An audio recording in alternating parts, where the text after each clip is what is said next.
19 дахь бодлогоор үргэлжлүүлье. Координатын x-тэй хасах 1 м байрлалаас нэмэх x чиглэл 4 м/сек анхны хурдтай хөдөлсөн 6 кг масстай бит координатын 5 м байрлал хүртэл 24 м хүч үйлчилсэн байна. Үрэлтийг тооцохгүй бол биеийн кинетик энерги өөрчлөлтийг олох нь байна. 5 м байрлал биеийн хурдыг олох нь байна. 5 м байрлалд ямар кинетик энергитэй байх вэ гэж асуусан байна. Зургийг цөмөрөө юу зурх вэ гэхээр нэг юм координат зурчих. За тухайлбал энд тэг байлаа гэж бодоход энд хасах 1 энийг ингээд нэмэх x метр гэдэг чиглэлээр үзчих бүгдээрээ. Энэ дээрээс явсаар хагаад 1 2 3 4 5 хүртэл явсан байна гэсэн үг. За энд нэг бит байгаа.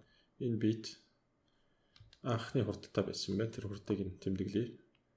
За түүнийг хүчээр татаж эхэлсэн. Тэрийг нь бас тэмдэглэе. Анхны хурд нь 4 м/сек байсан байна. Энэ дэрхтээ өөр ингэсэн тодорхой хурдтай болон тэр хурдыг нь бас тэмдэглэе бүгдээрээ. Тэр нь v хурд гэдэг үзчих. Энийг бол бүгдээрээ мэдэхгүй байгаа. Энийг f хүчээ гэдэг үзчих. F хүч нь хэд гэж өгсөн байна? 24 ньютон гэж өгсөн байна. Энэ 24 ньютон. За энэ дээрээс явна да. За нийт шилжилтийг энэ дээрээс олъё гэх юм бол мэдээж хасах 1-ээс 5-ын хооронд бүгдээрээ шууд энэ шулуун зайг л авчнаа гэсэн үг л дээ. Тэгээд тэр нь бол s тэнцүү 6 м байгаа нэндээс харагдаж байгаа. Биеийн кинетик энерги өөрчлөлтөд хэрхэн яаж болох вэ? Хүчний хийсэн ажлаа эхлээд болчих. Яагаад гэхээр ажил гэдэг бол өөрөө кинетик энерги өөрчлөлтөд тэнцүү шүү дээ. Тэгвэл ажил гэдэг бол F-ийг үржих нь S. Энэ хоёр маань хоорондоо параллел байна. Хоорондынх нь өнцөг нь тэг градус 24 гээд өгсөн байгаа. 24-ийг үржих нь 6 144 жоул байх юм. Кинетик энерги өөрчлөлт нь. За бэдэн 5 м байрлалд биеийн хурдыг олоо гэсэн байна. 5 м байрлалд энэ дэрхэд биеийн эцсийн хурд нь ямар байх вэ? Кинетик энерги өөрчлөлтөөс бүгдээрээ бодъё. Ажил гэдэг бол кинетик энерги өөрчлөлт тэр маань эцсийн хурдны квадрат масс хуваах нь 2 хасах нь 2-1 масс анхны хурдны квадрат а. Энэ дээрээс бүгдээрээ эцсийн хурдыг олох гэж байгаа. Тэгвэл яг уу ингэн а дээр нэмэх нь 2-1 m v0-ийн квадрат. За түүнийг 2-оор үржүүлчих бүр энд байгаа 2 гэсэн үг. Тэгээд масст нь хуваач. Масст нь хуваагаад ингээд язгуур дор хийчихвэл яаж. Тэгвэл эцсийн хурдны эндээс олдуулна. Зайгаа хэмнээд явчлаа гэж. Ингээд орлуулъя цөмөрөө. А нь 144 байсан. 144 2-1 m. M нь 6 кг. Анхны хурд нь 4-4-16 болох нь байна. Хуваах нь за энийг 2-оор үржиж байгаа шүү. 2-ыг марчихгүй. Хуваах нь масс. Масс нь 6 кг гэж хэлсэн. За ингээд хэд гарах нь харъя. 144 348 тэр нь 64 гэж юм байна. 64 язгуурт ороос 8 м/сек гарах нэ. 20 дугаар бодлогыг бодъё. Гүлгэр ширээн дээрх 1 кг масстай бие дүүлчлэг хүч байрлалаас хамаарч хэрхэн өөрчлөгдөхийг зурагт үзүүлсэн байна. 4 м зам тулахад биеийн хурд 4 м/сек болсон байв. 0-4 м завсарт нийт ажлыг олоо гэж хэлсэн байна. Биеийн анхны хурдыг ол гэсэн байна. Мэдээж нийт ажлыг олоо гэдэг чинь энэ графикуудаар хашигдсан нийт талбайг олоо гэсэн үг. За энэ талбайг олъё. Энэ талбай маань 1 гурвалжин 1 тэгш өнцгтөөс өдөж байна. Тэгэхээр гурвалжны талбай нь дээдлийнхэн талбай нь 20-ыг 1-ээр үржүүл 2 туга 2 10 дээр нэмэх нь 20 30 гарах нь байна. Энэ талбай хэд гарах нь байна? Энэ талбай бол 20 гарах нь байна. Харин энэ талбай 1 хасах 20 гарах нь байна. За энийг А2 гээ бүгдээрээ энийг А3 гээ. Бүгдээрээ жоовл шүү. Энэ дээр 4-өөс 3-аас 1 хасах 40 жоовл А4 гэсэн ийм ажил гарах нэ. Одоо эдгээр ажлуудаа бүгдээрээ хооронд нэмье. 0-өөс 4-ийн хооронд 1 дээр нэмэх нь 2 3 4 1 нь 30 байсан 20 хасах 20 хасах 40 энэ хоёр хоорондоо хураагдаад ингээд 10 болох нь байна. Хасах 10 жоул буюу тухайн системээс 10 жоул ажлыг хоригдуулсан байна гэсэн үг. Би анхны хурдыг бүгдээр яаж болох вэ? За энэ бол мэдээж ойлгомжтой боловчлаа. Ажил гэдэг чинь өөрөө кинетик энерги өөрчлөлт шүү дээ. За тэгвэл ажил гэдэг бол эцсийн кинетик энерги хасах нь анхны кинетик энерги. Энэ дээрээс юу гэж хэлсэн бэ гэхээр гөлгөр ширээн дээр ийм байсан 4 м/сек туулахад ийм болцсон байна гэсэн үг. Энэ 4 м/сек гэсэн санааг илэрхийлж. Тэгвэл энэ v0 нь хэд вэ гэдгийг бүгдээрээ хэрхэн яаж болох вэ? За тэгвэл ингээд болчих. 2-1 m v-ийн квадрат хасах нь a үржих нь 2 хуваах нь масс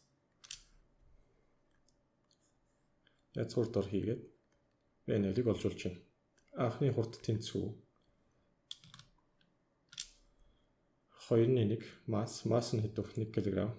Үржих нь хурдныхын квадрат 4-ийн квадрат гэсэн үг. Хасах нь сая А болсон. Тэр нь хасах 10 жоул. Тэрийг мартаж болохгүй. Хуваах нь масс нь 1 кг гэж энэ шүү. Тэнцүү. 4 10 4 4 16 2 тухай 8 10 18 язгуурдаар 18 гарах нь байна. Язгуурдаар 18 гарна гэдэг чинь заавч дахиад харъя. 2-ын тоогоо мартсан байна бүгд энэ дээр. За энэ дээр бол 2-ын тоогоо бүгд энэ дээр дахиж бичиж өгөх хэрэгтэй. 2-ын тоогоо мартаж болохгүй. Энэ дээр хэд гарах вэ гэвэл 4 4 16 2 тухай 8 10 18 18-ыг 2 төржүүл 36 энэ дээрээс 6 м/сек гарах нэ. 21-р бодлогыг бодъё. 2 кг мастай бөмбөлгийг 80 м өндрөөс унгасан байна. Бөмбөлөгт ямар хүчнүүд үйлчлэх юм бол хүч тус бүрийн хийх ажлыг бол нислэгийн хугацаанд дах бөмбөлгийн кинетик энергийн өөрчлөлийг бол бөмбөлгийн газар төрөх үеийн хурдыг тус болох нэ. За хамгийн түрүүнд Ад нь ямар хүч үйлчлэх вэ гэхээр агаарын эсрэг үүслийг тооцохгүй бол мэдээж хүндийн хүч үйлчлэнэ. Хүндийн хүч байна. Дэлхий рүү чиглэсэн байна. За энэ бол ингээ хүндийн хүч mg. Хүч тус бүрийн хийх ажлыг болъё бүгдээрээ. Хүч тус бүрийн хийх ажил гэдэг нь ганцхан хүч байгаа учраас түүний хийх ажил нь бэдэн А тэнцүү m-ийг үржих g h. Хоёулаа ижилхэн чиглэлд байгаа учраас нэмэхээр авна. Ингээд m нь 2 үржих нь 10 h нь 80 м 1600 joule болох юм. C нь нислэгийн хугацаанд дах бөмбөлгийн кинетик энергийн өөрчлөлтийг бол бөмбөлгийн кинетик энергийн өөрчлөлт нь түүнд хийгдсэн хүндийн хүчний ажилтай тэнцүү. Тэгвэл тэр нь 1600 joule болох нь байна. Дээд нь бөмбөлгийн газарт хүрэх үеийн хурдыг бол газарт хүрэх үеийн хурдыг олохдоо яаж болох вэ? А буюу кинетик энергийнхаа өөрчлөлтөөс бүгдээрээ явъя. 2-1 эцсийн хурдны доор байна. Анхны хурд нь энэ дээр байна. Энэ бол анхны хурд, энэ бол эцсийн хурд.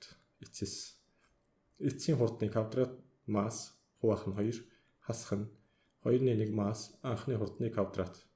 Ингээд анхны хурд нь тэг байгаа бүгдээр харж байгаа хэн дээрс тэг гэж бичсэн байна. Тийм учраас энэ тэг болно гэсэн үг. Эцсийн хурдыг ол гэвэл А-г 2-оор үржүүлээд масс нь хуваагаад язгуурдаар хийж болох нэ цөмөр. 2-ыг үржих нь 1600. Хуваах нь масс нь 2 кг. Ингээд 40 м/сек хурдтай газар хүрэх нэ. Энэ бол 40 байх нь. 22-ыг бодъё. Хэвтэй гөлгөр гадаргуу дээрх 2 кг масстай тайрс 5 м/сек тогтмол хурдтай хөдөлнө. Хугацааны нэг агшинт хөдөлгөөний эсрэг хэвтэй чиглэсэн 10 ньютон хүч тайрдас үйлчилж эхлэв тайрдас зогсох хүртэл уг хүч ямар ажил хийх вэ? А-г нь олчих бүгдээ. Яагаад вэ гэхээр F нь байгаа үржих нь S. Энэ S туусан замыг бүгдээ олох шаардлагатай. Хэрвээ энийг ингээд ийш нь үргэлжлүүлээд зурчих юм бол өнөөх маань энэ дээрээ зогссон гэдээ үзчих болно. Эцсийн хурд нь TG гэдээ үзчих болно. Тэгэхээр энэ анхны хурд болох нь анхны хурд нь 5 м/сек гэсэн үг. Энэ хоёрын хооронд тодорхой зай явсан байгаа. Тэр шилжилтийг багш нь S-ээр тэмдэглэж байгаа. Энэ S-ийг олох шаардлагатай. Тэгэхийн тулд энд хугацаа өгдөг байгаа учраас хурдтгалыг нь олъё бүгдээрээ. Хурдтгал мэдээж хаашаага чиглэх вэ гэхээр удаашрж байгаа учраас хүчний чиглэлнэ. Энэ ийшээгээ чиглэнэ гэсэн үг. Энэ удаашрах хурдтгалыг зааж байгаа. Тэгвэл энэ хурдтгалыг яаж болох вэ гэхээр Ньютоны 2-р хуулиусаар хүч гэдэг бол масс болон А-гийн үржүүрээ. Энэ дээрс бүгдээрээ А-г олъё. А гэдэг нь F-ийг хуваах нь m гэсэн үг. F нь энэ дээр 10 байна. Масс нь харин 2 кг байна. Энэ дээрээс 5 м/сек квадрат гэдээ олчиж байгаа юм. Одоо харин бүгдээрээ анхны болон эцсийн хурд тэгээд S А-га ашиглаад S-ийг бүгдээрээ олъё. Ямар тэгштгэл байдаг вэ гэвэл эцсийн хурдны квадрат, анхны хурдны квадрат хасах нь 2AS удаашрж байгаа учраас хасна. Энэ дээрээс S-ийг яаж болох юм шиг вэ? За энэ ямар ч байсан эцсүүлдээ хурд нь тэг болоод зогссон. Тэгвэл S гэдэг бол анхны хурдны квадратыг 2А хуваасандаа тэнцэх нь байна гэсэн үг. Ингээд анхны хурд нь 5-ын квадрат 2-ыг үржих нь А-г сая болсон 5 2.5 м болох нь байна. 2.5 м гэдээ олцсон юм чи одоо F хүчний хийх ажлыг олж болно. F хүчний хийх ажил нь хасах байна. Яагаад гэхээр шилжилт нь баруун гар тийшээгээ байгааддаг. Өөрөө зүүн гар тийшээгээ хоорондын хүнсэх нь 180 градус, косинус 180 хасахныг учраас. Ингээд AF тэнцүү хасах F-ийг үржих нь S-ийг бичиж хасах 10-ыг үржих нь S-ийг сая 2.5 гэж болсон. Ингээд хасах 25 joule гэж олдох нэ. 23 дугаар бодлогыг бодъё. Гөлгөр хэвтэй гадаргуу дээр 10 м/сек хурдтай хөдлөх 2 кг бит түүний хөдөлгөөний чиглэлтэй давхцах чиглэлд F хүчээр үйлчилж эхэлсэн юм байна. Түүнийг зуръя. анхныхоо хурд нь 10 м/сек байсан. Түүнд хүч үйлчлээд эхэлжээ. F хүч 2 кг-аас гөлгөр ямар нэгэн байдлаар үрэлт байхгүй. Уг хүчээр 4 секунд хугацаанд үйлчлэхэд ийм хурдталтай болсон байна. 0.5 м/сек квадрат хурдталтай болсон байна. F хүчний хийх ажлыг бол гэсэн байна. Биеийн кинетик энергийн өөрчлөлтийг бол гэсэн байна гэж. За би энд бодчоод дараа нь ярилцгач. F хүчний хийх ажлыг олоо гэсэн. F хүчний хийх ажил A гэдэг бол F-ийг үржих нь S гэж байна. Нөгөө тэгвэр F гэдэг маань өөрөө MA үржих нь S болно гэсэн. Энэ бол F болно гэсэн санааг энд илэрхийлнэ. Масс мэддэг чинь хурдтал мэддэг чинь харин S мэддэхгүй байгаад байна. 4 секунд хугацаанд үйлчилсэн юм байна. T гэдэг нь 4 секунд. За энэ дээрээс эцсийн хурдыг нь олж байна. Эцсийн хурд нь V тэнцүү V0 нэмэх нь AT байдаг. Ингээд 10 дээр нэмэх нь 0.5-ыг 4-өөр үржүүлнэ гэсэн үг. Тал нь 12 м/сек хурдтай болно. 12 м/сек хурд хаанаас гарч ирсэн бэхээр V0-ийн квадрат дээр нэмэх нь 2-ыг үржих нь A үржих нь S-ээс гарч ирсэн. 12-ийн квадрат V0-ийн квадрат тэр нь 10-ийн квадрат нэмэх нь 2-ыг үржих нь 0.5 S 44-ийг хэдүүлээ нэгт хуваах нь байна. Тэгээд S гэдэг нь 44 м зам туулсан гэдэг энэ дээрээс олчиж байна. Кинематикийн тэгшдэг дээрээс. Харин одоо тэгвэл энд орлуулах хий масс нь 2 үржих нь 0.5 үржих нь S нь 44. Ингээд A гэдэг бол 44 joule болох байж. Биеийн кинетик энергийн өөрчлөлт нь шууд утгаараа А-та тэнцүү байна. Тэр маань 44 joule байна. Тэрнээс кинетик энерги гэж хэлээг энергийн өөрчлөлт гэж хэлж байгаа учраас